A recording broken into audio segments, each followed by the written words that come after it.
For this week's episode, I am pleased to have worked with Wynn from the podcast Ask Wynn, and I'm going to let her introduce it.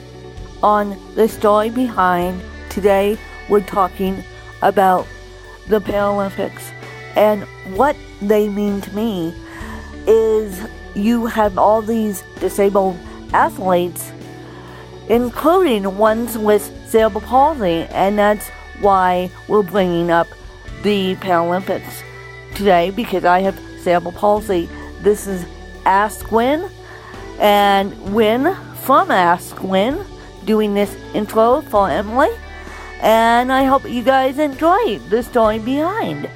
And my podcast, Ask Wynn, could be found in any podcasting player you wish, i.e. Spotify. Thank you.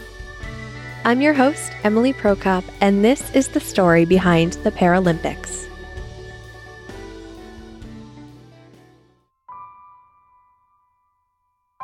Ludwig Guttmann was a Jewish neurosurgeon in Germany who was considered one of the top in his field. However, during World War II, Jewish doctors were banned from practicing medicine in 1933. He and his family moved to Britain, where he worked at Oxford University, and then began working at Stoke Mandeville Hospital, which was opened in 1944. He was brought to the Spinal Injury Unit, which was a pretty dismal place. Patients were delivered in coffins with the expectation of not surviving.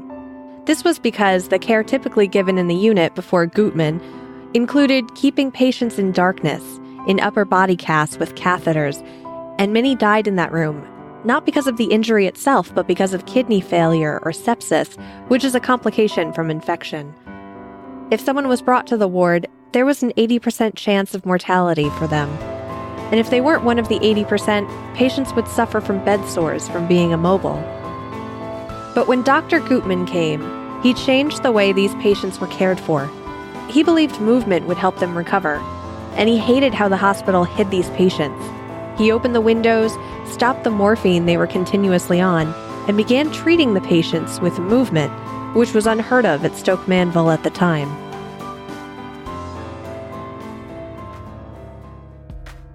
The soldiers and other doctors in the hospital were skeptical of Guttmann. Remember how I said Dr. Guttmann was originally from Germany? Well, imagine being a soldier with unfathomable pain on morphine, and then here comes this doctor with a thick German accent who takes away their morphine and puts in a routine of turning the patients in bed every 2 hours, day and night, to prevent bed sores. Guttmann introduced physical therapy, tossing a ball around, moving patients' limbs, and having them strengthen their arms and legs with weightlifting. There's a story of Dr. Guttmann asking an immobile patient what he was doing, and the patient answered, "I'm waiting for the good Lord to take me." To which Dr. Guttmann responded, "And while you are waiting, you can do some work."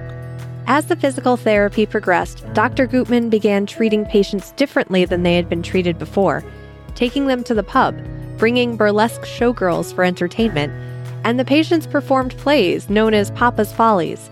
Guttmann, by the way, was given the nickname Papa by his patients as they warmed to him. But what really got them the most excited and boosted morale was the competitive sports Guttmann and his team began organizing and adjusted to accommodate the patients' wheelchairs. They were inspired to start these when they saw some of their patients improvising a game of wheelchair polo one day.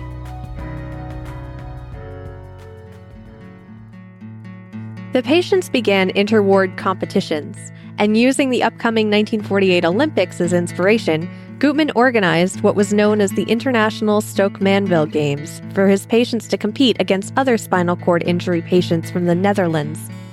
Each year it grew, adding more countries and more sports.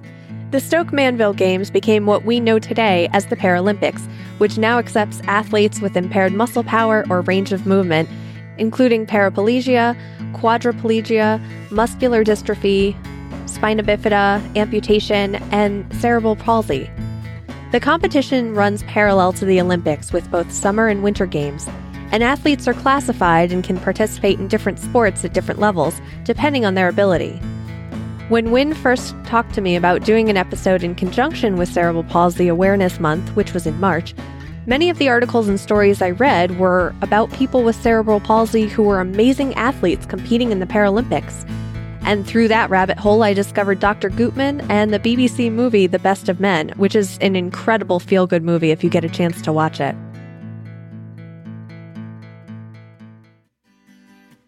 Special thanks to Wynn from the podcast Ask Wynn for her introduction and inspiration for this episode. The role of Dr. Ludwig Guttmann was played by Dan Brenic from the podcast Netflix N Swill. Information for this episode was sourced from Paralympic.org, Time, PBS, and more links which can be found in the show notes at thestorybehindpodcast.com.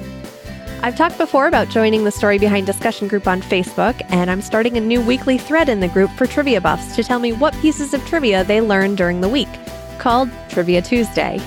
Here are some of the trivia bits this week. Craig says the last WHA player to play in the NHL was Mark Messier. Hannah says Paul Thomas Anderson wrote Boogie Nights when he was 17, and his father was a well-known announcer on ABC. He's also married to Maya Rudolph. He's a trivia machine.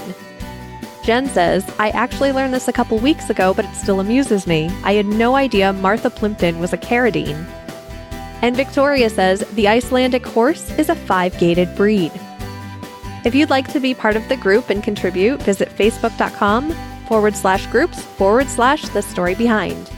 And for those wondering how to be a guest voice on the show, Dan Brenic responded to a message I posted a few hours before recording in the group, looking for guest voices, so there's another reason to join. This episode was brought to you by the Story Behind executive producers who support the show through the Patreon page at patreon.com/thestorybehind. And I want to welcome newest executive producers, the North Omaha History Podcast and Dave Jackson from the School of Podcasting. Special thanks to Joe from the podcast Quote Unquote Guilty, who had me on his show a few weeks ago as we discussed Romy and Michelle's high school reunion, which we talked about in the Story Behind Post-it notes a few weeks ago. Thanks for listening.